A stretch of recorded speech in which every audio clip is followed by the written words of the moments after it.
I joke about this, but it's literally happened to me more than once where like I've sat in the dentist office and like picked up the coffee table book and like the images in that book become inspiration for something I'm shooting. Welcome to Story and Craft. Now, here's your host, Mark Preston. All right, here we go. Another episode of Story and Craft. Thank you so much for stopping back by. Hey, if this is your first episode, hi, I'm Mark Preston. And today, we're all going to sit down and have a conversation with the lovely, the talented Jennifer Morrison. Been acting since she was 13 years old. You probably know her as an adult actor in TV shows like House, This Is Us, Once Upon a Time, How I Met Your Mother. But the cool thing about Jennifer, she is also a very accomplished TV director. Done film as well, but you probably know projects she's worked on like Euphoria, Joe Pickett. Also, right now, she's directed a number of episodes for the new season of Dr. Death. Just rolled out the new season on Peacock. She is a blast to speak with about the industry. It's kind of a micro masterclass and the TV industry and you know, half of the name of this program is craft. So this is one of those craft days. Also, everything you could possibly ever want to know about story and craft, just go to storyandcraftpod.com.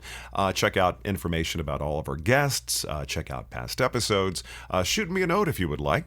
Love the messages. Also, if you would like to send an email, don't forget the address you can shoot the email to. It gets right to me. It's hello@storyandcraftpod.com. All right, so let's jump right into it. Today, it's Jennifer Morrison Day right here on Story and Craft. Where are you located right now? I'm in Los Angeles. Is that where you're originally from, or are you a California kid, or? I've lived here longer than anywhere else, but I grew up in the Chicago suburbs. And then I moved to Los Angeles in 2000. Now, well, I always have to ask people from the Chicago area, Lou Malnati's or Giordano's, which one is your place? Lou Malnati's. Okay. Yeah, Malnati's for sure. I was looking over a little bit of your, obviously, wonderful acting career. The directing thing, was that always like a conscious thing? Were you always like, I want to direct someday? Or is it just kind of a natural evolution over time throughout your career? Yeah, I have to say it's a little bit of both. I started directing theater really young. I started directing community theater when I was in high school. The very first production I ever directed was The Who's Tommy at the community theater near me, which was an aggressive first production. And then when I went to college, I directed some theater. And even when I moved out to LA, I directed some theater. And then I got cast on the show House, and my life became, 20 hours a day for 6 years. That was my life. And so I wasn't directing as much. But what I was realizing was that I could use set as a way to learn all the technical stuff to potentially be a filmmaker as well. So I really had that experience of directing theater and then used being on set for House and Warrior and How I Met Your Mother and Once Upon a Time. I kind of just used all those sets as my film school in terms of asking people questions and really studying the technical side of things. I look at the director. I mean, you're really picking things up from way before the production starts to well after. I mean, it's almost like being an actor is way easier of a gig, it seems like, because you show up for your day, you do your thing, and you get to go home, and TV is a pretty aggressive production schedule, it seems like. It is. Kind of going back to the beginning, gone origin story type thing. You said you directed community theater in high school. Were you a theater kid, or was theater always your thing, or were you kind of going, I want to be on TV one day, or movies? No, theater was my thing. You're right. That was a good guess. I was a theater kid. I loved being on stage. I was going to Saturday school, like creative Saturday school things that I don't remember what it was actually called, but we would just call it Saturday school, where I was doing plays there. And then did all the school plays and all the plays in high school and the musicals and all that stuff. So that was really where my heart was. And that's ultimate. I majored in theater and English in college. So for me, my life really centered around theater. And where did you go to school? Loyola in Chicago. Which ended up being a really great school for me to go to. Did they have a pretty robust program, or when you came out of school, were you were you focusing on just doing local theater, or what were you up to after your Loyola time? Well, so part of the reason I ended up at Loyola, and like I said, really happy I ended up there. I really appreciate the education I got there. Was because they were willing to let me work as an actor while I was there, and I was already working as an actor because I did my first film when I was 13, and I already had representation and stuff. So I wanted to go to a school that was going to let me continue my career. Whereas, like, I'd gotten into Northwestern and DePaul and other schools that I really admired and thought maybe I'd want to go to, but they were conservatory programs where they weren't going to let you work professionally while you were actually in school. And Loyola was not a conservatory program. And they also had really wonderful professors there at the time for theater. And there was no graduate program. So it meant that as an undergraduate, I didn't have to compete with graduate students for roles. And so it gave me an opportunity to really be actually on stage acting a lot more. And like I said, because I had an agent and had already sort of gotten into the industry before that, I did 3 films. I was in 3 films while I was in college, and they really accommodated the schedule to help me do that. And so when I graduated, I really had to make a decision because my heart was that I really wanted to go to New York and try to be on stage. But I also knew how lucky I was that I had an agent in Los Angeles and that I sort of had, a little bit of a head start having been a kid actor. And I was like, I think I need to do LA while I'm young and hope that, whatever success comes from that or experience comes from that will also lend me the opportunity to eventually go to New York. And so luckily that is what happened. I mean, I ended up having a place in New York for 12 years and I've done plays in New York as well now, but I just did it a little bit later. I went to LA first once I graduated. When you were 13, what kind of a role was this? Was this a movie or was it a TV show or? Yeah. So I played I played Richard Gere and Sharon Stone's daughter in the film Intersection. And Mark Rydell was the director and Vilmos Zsigmond was the cinematographer. It was like a really wild, amazing group of just veteran everything to be introduced to that world through. I think Mark Rydell had just come off of directing On Golden Pond, and Vilmos Zsigmond has shot some of the most epic movies ever. So I got that from making a tape in Chicago and sending that in. And then they flew me out to Vancouver where we shot the movie, and I met with Mark Rydell and had auditions there and then ultimately got cast. I'm trying to remember that the wife was cheating on him, or it was, am I thinking of the right movie? It opens with a car crash. So it was like a big car crash. Yeah. And then he's pulled between Lolita Davidovich and Sharon Stone's character. And he's sort of, honestly, I would have to go back and watch it to tell you the whole story because I don't think I've seen it since I was like 15. But yeah, it was Sharon and Lolita and Richard and me. Being 13 and doing that, what were your folks thinking? Were they supportive of this thing their daughter was diving into, or were they kind of, I don't know about this? I was really lucky. My parents are both teachers, and I think for them, they're both music teachers. So they understood that I was interested in being creative.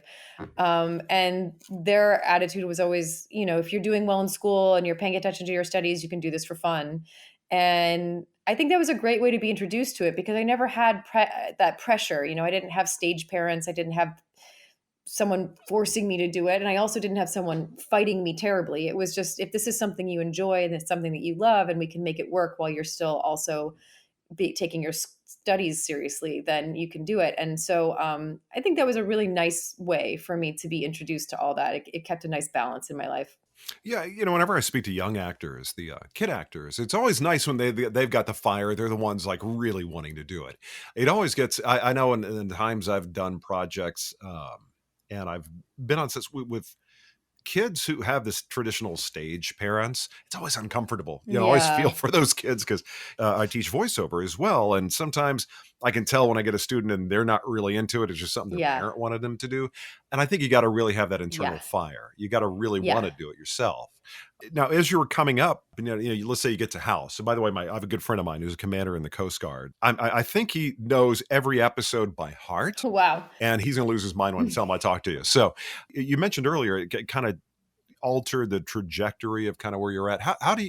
What was that experience like with House, working on the schedule. What was that like, and was it kind of where you wanted to be? Yeah, I definitely wanted to be there. I was always up for a lot of pilots. I had done pilots before that didn't go, and Bryan Singer was directing the pilot. I learned a tremendous amount from him as a director, and obviously that group of actors was just incredible. Hugh Laurie is extraordinary, and Lisa Edelstein and Jesse Spencer and Omar Epps, and it was just such a great ensemble to be a part of, and it was such a great way to be a young actor learning, when you're going toe to toe with Hugh Laurie every day when you're 20 something, and you're getting to learn from all of his experience. It was really incredible.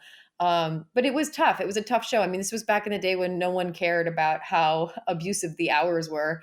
And we really were working sometimes 20-hour days. We were really excited about like an 16 to 18-hour day. You said you're excited for a 16 to 18-hour day? Oh yeah, that was a good day.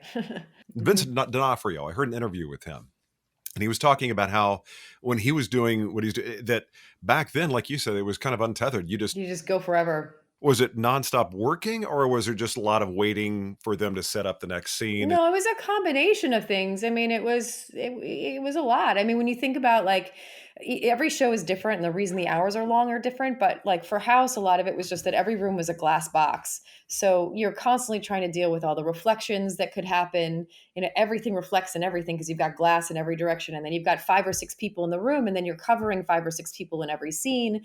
And it was just it's just a lot that had to be accomplished in the day. And plus we all had to know all this medical dialogue. So it was like, you would have this 18-hour day, and then you'd go home and be memorizing medical words for the next day. And then they would force your call. Like, it's a thing called force calls where you're supposed to have 12 hours off from set to set in terms of like, turnaround, and they can ask to pay you a little bit extra to make it 10 hours instead of 12. And the crazy thing about that is by the time you drive at home 45 minutes, and then you drive to set 45 minutes, and so that's another hour and a half that you've lost. And then you go home and you need to memorize for an hour, and you need to eat, and you need to it's like you literally are only home for barely enough time to like memorize, sleep for 6 hours if you're lucky, and then turn around and go back to work. So it was just, it's the old days, luckily. I mean, I think that they've really done a good job of trying to keep things more to 12 to 14-hour days, which is much more humane.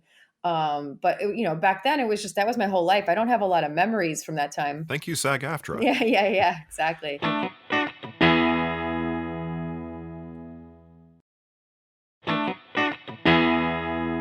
Was it back then, were you becoming more intrigued with what was happening, like with the grips, the lighting, the camera, was that something you were just inherently paying attention to as naturally a future director? I mean, was that something that already intrigued you, or how did the directorial vibe kind of bubble up with you? I mean, I had always been such a lover of cinema. I had my favorite films that I would carry around on DVD when I'd be out of town working and things like that, and watch the movies that I loved over and over and over again, and watch the the special things behind the scenes and all of the commentaries and read about it and all of it.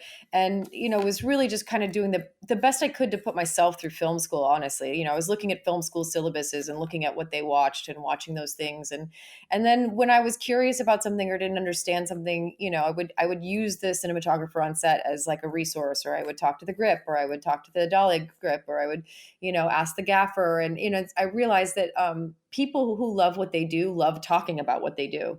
And so it became just this incredible film school for me. And that was started on the set of House, but then, continued once I was working on Once Upon a Time, and working on the film Warrior, and being able to sort of talk to Gavin O'Connor about some of that stuff as well. And, I was very lucky because I've worked with probably over 200 television directors, and I've worked with about 30 film directors, and I've gotten to really just take all the good and the bad from them, like learn from both the good and the bad, and sort of hone my skills and ask all the right questions. And I think the biggest thing that I took away from the directors that I really admired was just that they were really honest about what they knew and what they didn't know.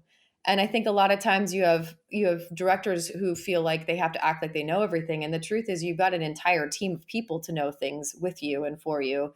So if you're just sort of honest about all that, you end up in a position where you can learn a lot, and also you can contribute a lot. Well, when you said you were looking at the syllabi or of the film schools, were there movies or TV shows or something that you watched that really kind of informed, like, yeah, that's kind of my style. That's my that you kind of held on to and kind of made part of your own like directorial DNA. Was there anything out there that you really loved like that? Yeah, I think, one of the things that was really influential for me was there is a book of interviews with Scorsese. It's like 400 pages of pure interview. And he talks so much about craft, like actually talks about craft. And I've always been really in awe of and admiring of his the way that he uses the camera to tell story visually and moves the camera. He knows when to move the camera. He knows when not to move the camera. He's just a very effective visual storyteller and really creative with how he uses the camera. And so it was just really, that became kind of a North Star for me in terms of just like conversation about craft. And, and so, I admire a lot of those movies from the 70s. I like that kind of vibe of like using the camera to be a character in the story. Yeah, I do kind of like that when they do that in TV now. When you kind of feel like you are an additional observer in the scene. I kind of dig the I don't know what you would call it, the action of it or the kinetic vibe that you get from it. But looking back at your career now, as far as the TV like House, were you given the opportunity to direct any of the episodes? So here's the thing. It and I feel like I get in trouble every time I say this, but it's just the truth. There is a unspoken attitude in the industry that is, if as an actor the first thing you work on as a director is your own show, it was some sort of like gift that was given to you and everybody else made it happen and you didn't really direct. And I was not interested in having that stigma attached to the way that I wanted to be a filmmaker and the way that I wanted to be able to contribute as a filmmaker. And so I don't think that I was probably in a place where that would have even been offered to me. I was in a place where that would have been offered to me by Once Upon a Time. But I very, very intentionally did not direct anything I was on because I wanted to climb through that experience the way that a filmmaker does, so like I made a short film first and I submitted that to festivals and then that went to festivals and then I worked on some music videos and I worked on an anthology series for Refinery 29 and so I was really like cutting my teeth on all these things like the way that you normally would. And then I really fought very hard to put my feature together and found the financing for that, made that film, sold it to Netflix. And so it was really important to me to kind of climb through that process organically and not be perceived as like, oh, well, she was just given this like favor of an episode. It's not a fair thing because no matter what, you still have to direct. That's interesting. So you really drew a line of delineation between you on camera, because I wonder what it's like to direct yourself and be in an episode. That's got to be really rough to have that objectivity. Got to trust, I guess, your Yeah. DP to give you good. Got to trust somebody on the set to give you feedback on your own performance, I guess. Yeah. Is there any genre that you kind of wanted to focus on in directing? Because you've covered some interesting, so like Euphoria, and you're dealing with Hmm. young folk, and then is there any specific genre you like to stick to, if you, or do you like to do it all? Not necessarily. I mean, I really looked at television as an opportunity to try every genre. My feature Sundogs um, is very much like an underdog story. It's very like it's a very traditional American film. I feel like on purpose. I grew up loving things like The Graduate and loving things like Miracle, Groundhog Day, Rudy, What About Bob, like just those like, kind of all American heartfelt, movies. And I wanted to find something that had that energy to it. Whereas with television, I felt like here's a chance to go work on all different levels of budgets with all different kind of technical requirements, with all different kinds of casts, and really just get the experience of trying all of it. And so, Euphoria, I got to work with P.T. Anderson's crew. I got to work with Sam Levinson, who's a genius. Like it was just all movement. It was a masterclass in movement and how to achieve really difficult shots.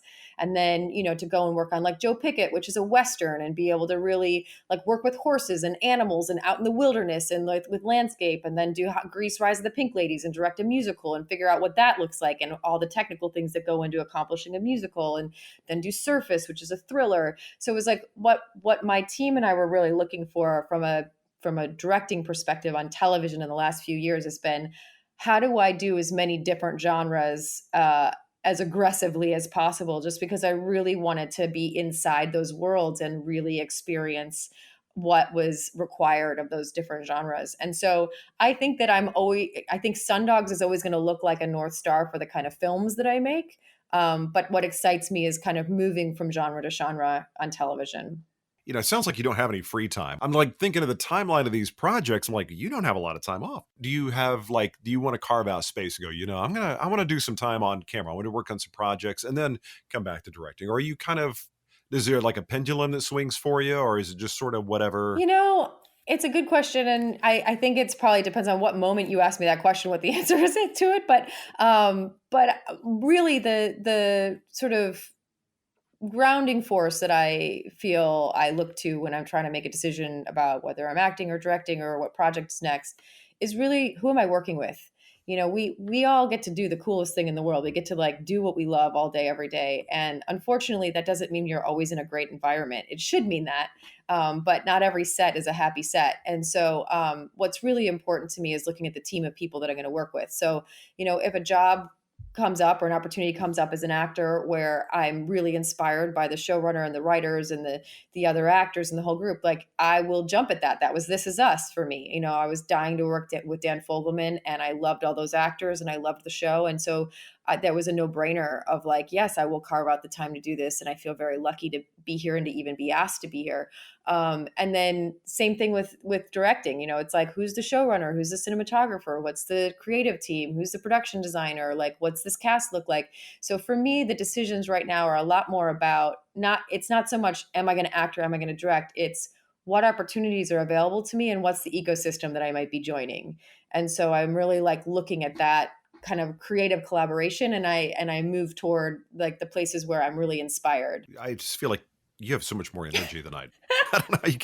You have a great collage of things you're working on, but you're constantly active. I mean, what are you doing when when you are not doing something creative Mhm. on or behind the camera? What are you doing to kind of fill up your days usually? I mean, I feel like I am just sort of a creative being. So much of my life is just kind of accumulating inspiration, right? It's like I feel like I joke about this, but it's literally happened to me more than once where like I've sat in the dentist office and like picked up the coffee table book, and like the images in that book become inspiration for something I'm shooting.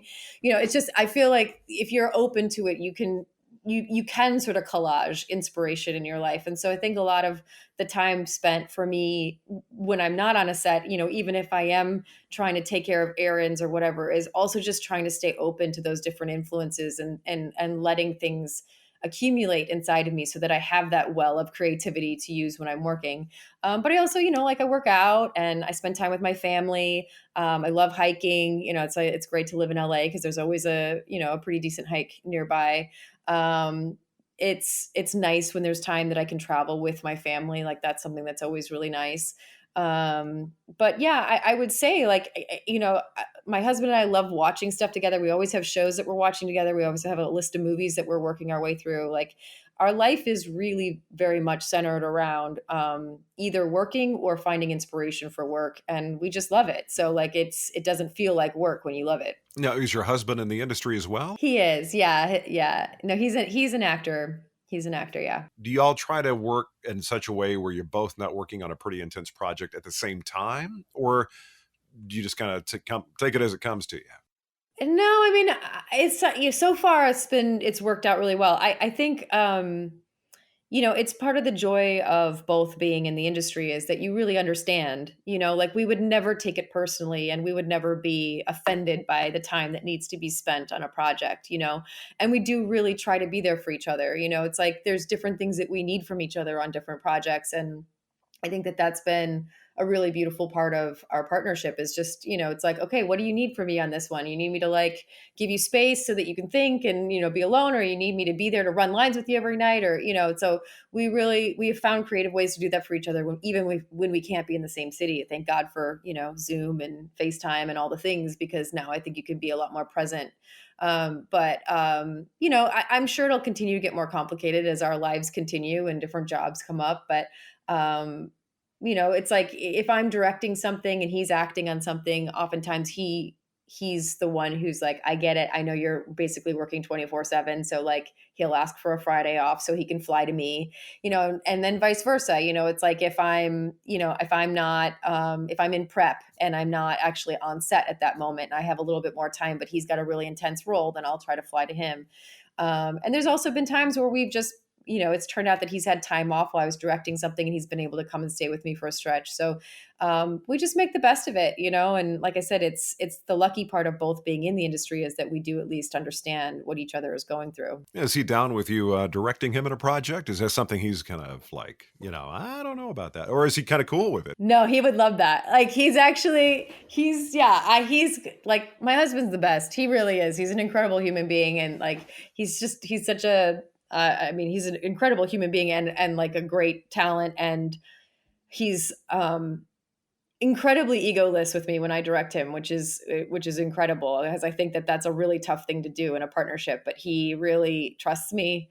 And yeah, a lot of the directing has just been on like self tapes to get jobs and things like that, but it goes really well, like we make a good team when it comes to that stuff. So, it's been, oh, there he is.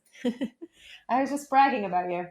Sorry, he just walked through. So, It's funny, well, not funny, but I've talked with folks that now you had this kind of 3-month gap during the strike. How did you fill up your time during that? oh yeah, it's obviously a whole other thing.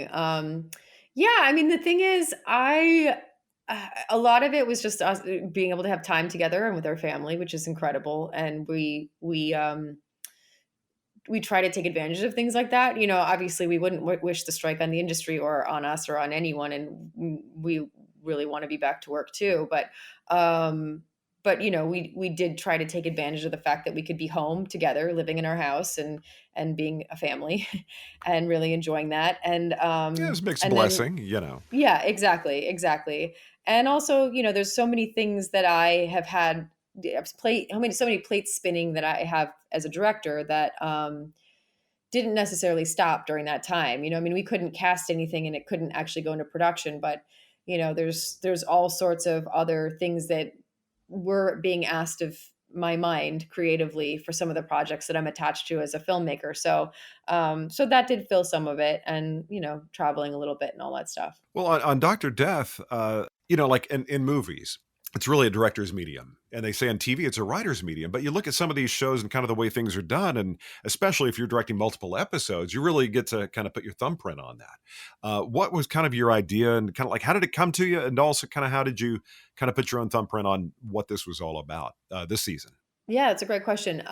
So yeah, Dr. Death is an anthology series. So each season is a different cast and a different story that's being told. So it's exciting because even though there is this kind of like heartbeat of a through line of each season is a doctor that has done something terrible within the system and kind of gotten away with it, each year it really starts over. So the first year was about this doctor, Dr. Dunch, and I actually directed episodes 3 and 4 of the first season when Patrick McManus was the showrunner for that season, and worked with Alec Baldwin, Christian Slater, Josh Jackson, great cast, Grace Gummer, and I got 2 episodes where it was sort of a really big visual concept for those 2 episodes because a huge section of it was like this fantasy sequence that needed to feel like it wasn't real.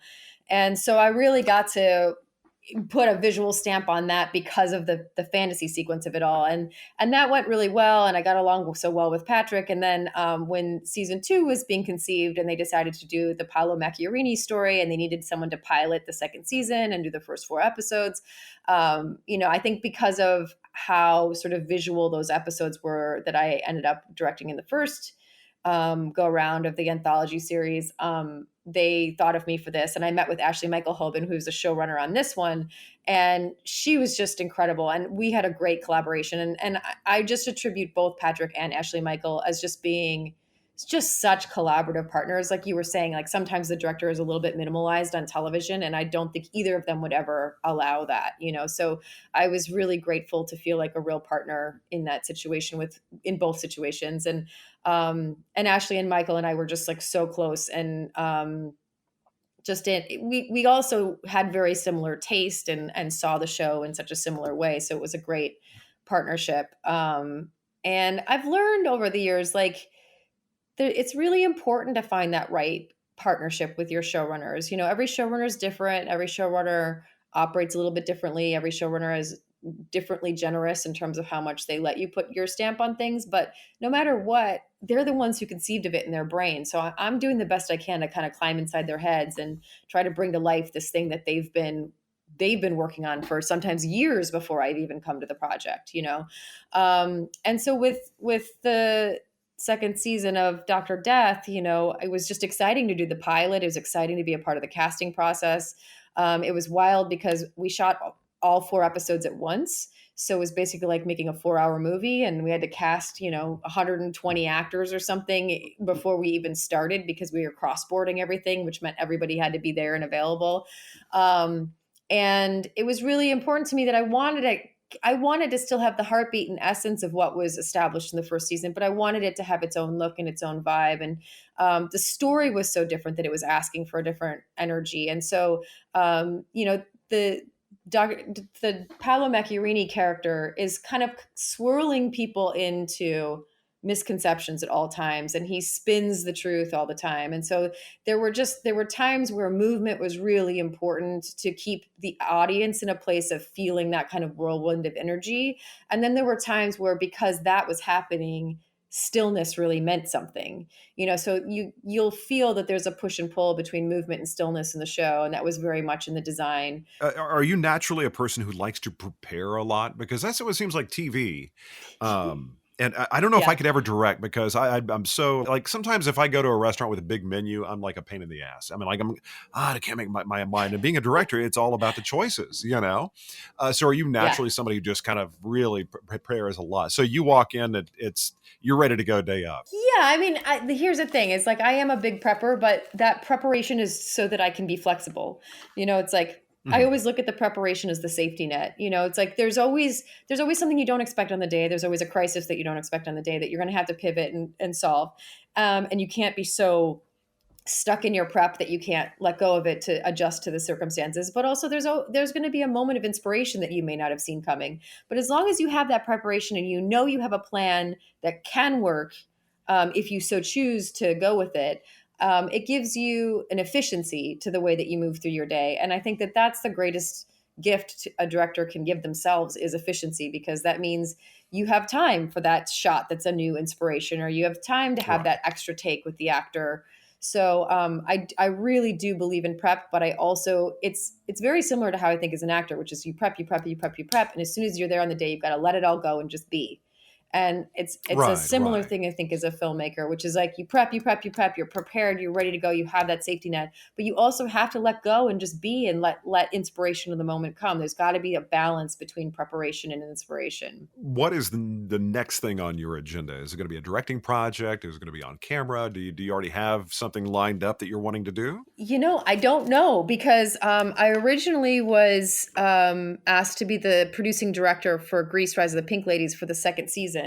And then with all of the stuff that happened with the strike and all the complexities of all that stuff, that show ended up getting canceled. So the job I had lined up is no longer there. So I'm right now, I mean, I'm attached to a Netflix movie that just isn't greenlit yet to direct. And I have 2 projects that I'm about to take to market as a director, and I'm writing a script that I'm hoping to direct as well, that has producers already on board and financing and all that. So I have all these things that are sort of percolating, but I don't have like the next Dr. Death job that I can say for sure is coming. So it's just a matter of like which thing actually falls into place. Hopefully early next year. Maybe a vacation. Maybe I'm hearing all the stuff you're doing, going, gosh, I need to be more efficient with my time. Well, I did just have a strike. I had plenty of vacation on this strike, so That's true. I'm ready. I'm ready to work in January.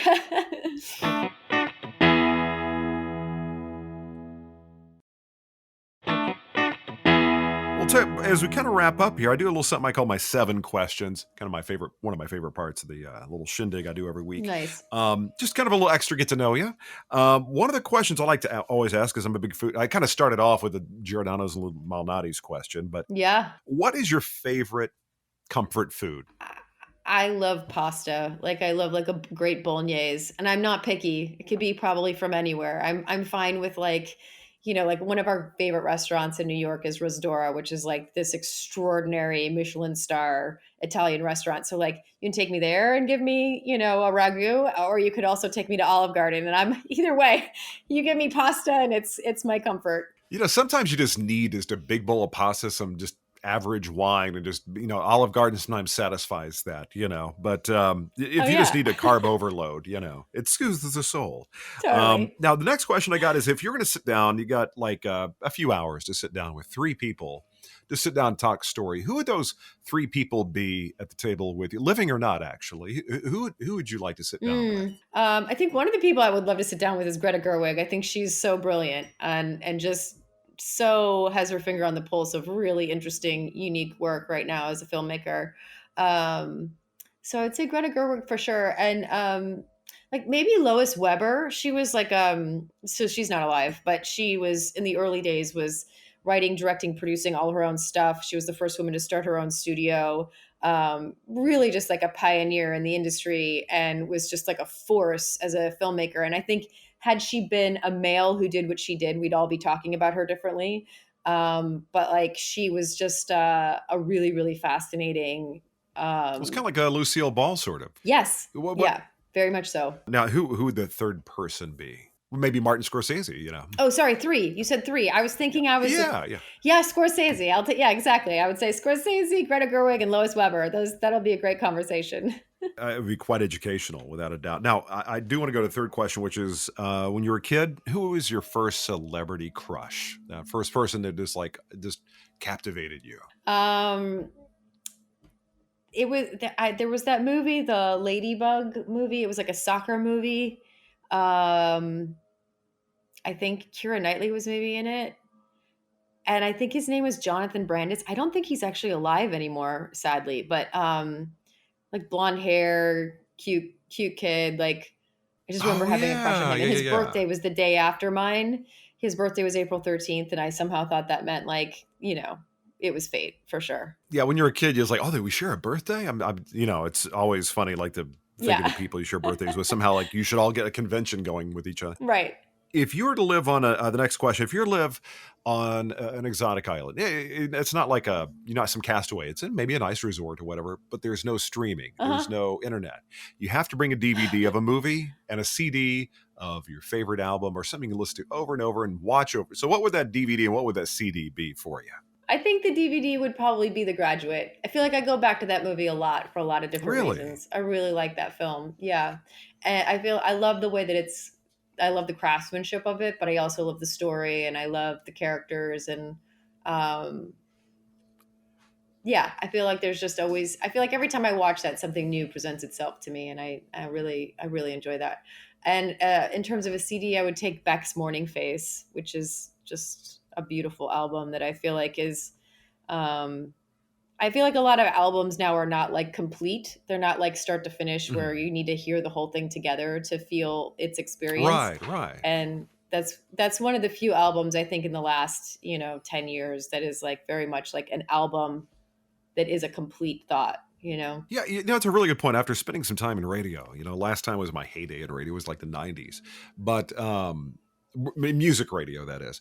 And the thing is, it seems Yeah. like they would always put out an album with only really two songs that were that great, and then the rest was kind of fluff, and they just were wanting to move CDs, the record industry. But you're Yeah. right, the ones that kind of have this whole arc of a story really kind of make it special. If you were to question 5 here, if you were to say perfect day, how would you define that from the time you get up to time you go to bed? What would be the component parts of a perfect day for you? I think a little bit of balance. I think if you get up, you have your coffee, have a quiet morning where you're not rushed, be able to go to the gym, work out, maybe go for a hike or something if you don't want to go to the gym, um, spend time with my husband and family and there, maybe have lunch with everybody. And then spend some time on set. It's like if you could be on set for maybe 4 hours a day, and then like, have a nice dinner at a nice restaurant, ha- watch maybe a great episode of Welcome to Wrexham or something and go to bed at 10. I'm a person of simple pleasures, clearly. That's very aspirational. Go to bed at 10. Oh, yeah, I don't know the last time I actually did that. But that would be wonderful. Now, last couple questions. If you weren't doing what you were doing right now, what, if you're in some cosmic universe, you were not able to do this, what would be your second choice? What would you be doing for a living, and how would you be occupying your day? I think I would be an interior designer. I'm pretty sure. I really love it. Like I've decorated so many homes and apartments over the years, and my love of that kind of overflows into like working with production designers and stuff. So I think if I had to not be in the industry, I think I would definitely go to school for interior design. Well, there you go. Instead of actors, it would be sofas. Right. Exactly. Now, the last question: if you were to jump in your DeLorean and travel back in time to when you were 16, and you got a piece of advice or a bit of guidance or something to 16-year-old you to make your life better or set you on a different path, what would that piece of advice be? I would just say have more fun. I was a really serious kid. Like I was always kind of serious and worried about everything adding up. And I think I would have just told myself to give myself a little bit of a break. But I wouldn't want to change my trajectory. Like I definitely feel very grateful for the life that I have, and I do love my life. But I do think I could have relaxed a little bit younger. Fantastic. Well, I really appreciate you taking time out with me, and it's Friday. You're kind of looking at the weekend. I appreciate you taking time out. Of course. You say you do a podcast as well? I do, yeah. So I have a book club through my production company, Apartment 3C, and it's called Jen's Bookshelf. And the podcast is called The Bookshelf with Jennifer Morrison. And I pick 10 books a year and we highlight them, and I post, quotes from the book, and I interview the authors. And so the podcast is my interviews with the authors about their craftsmanship and about their approach and what their creative process is, and where their ideas came from, and the process of getting the book published and all that stuff. Very good. You're a reader. Very good. I need to do more of that. I listen to audiobooks but regular books just put me to sleep, so I got to do the audiobook thing while I'm driving. But well, again, I do appreciate your time, and have a wonderful, hopefully relaxing weekend. Hopefully we'll have a chance to catch up down the line. Thanks so much, Mark. Thank you. Have a great weekend. Bye. All right, there you go. Jennifer Morrison. Enjoyed this chat quite a bit. I told you it was going to be kind of one of those crafty episodes, talking about how the sausage gets made, as it were. Instead of sausage, it's television, of course. But it was a blast speaking with her. I mean, she's been acting since she was 13, so it's she's had a good majority of her life in this industry. Don't forget to check out Jennifer's latest work, directed a number of episodes, Dr. Death, streaming right now on Peacock. The new season 2, just kicked off. Again, I want to thank you for stopping by. It means a lot to me that you pop in each week. And if this is your first episode, again, hey, thanks for sticking with me and hanging out, and great episodes to come. It's still a little bit up in the air. Maybe not an episode next week. We don't know. We're planning on it. Making a big move down to the South Texas coast. Going to be planting our studios on South Padre Island in Texas. That's where all this fun's going to emanate from going forward. So, trying to live that Jimmy Buffett lifestyle. By the way, much love to Jimmy Buffett. I don't know if I ever sent out a little love and to the great beyond after he passed, but going to try to keep that vibe going. Flip-flops, you know how it goes. All right, so tell you what, we will be back. If not next week, it'll be the week after. And I want to thank you again for being a part of what we have going on. Don't forget storyandcraftpod.com, the website. You want to shoot me a note, by all means, just send it to hello@storyandcraftpod.com. Hey, have a great weekend. Again, thank you so much. Be safe. By the way, as I said, weekend. You may be listening to this during the week. Who knows? Whatever you're doing, thank you for making Story and Craft part of what you got going on. All right, we'll see you next time right here on Story and Craft. We'll see you soon. That's it for this episode of Story and Craft. Join Mark next week for more conversation right here on Story and Craft. Story and Craft is a presentation of Mark Preston Productions, LLC. Executive producer is Mark Preston. Associate producer is Zachary Holden. Please rate and review Story and Craft on Apple Podcasts. Don't forget to subscribe to the show on Apple Podcasts, Spotify, or your favorite podcast app. You can subscribe to show updates and stay in the know. Just head to storyandcraftpod.com and sign up for the newsletter. I'm Emma Dillon. See you next time, and remember, keep telling your story. Come on.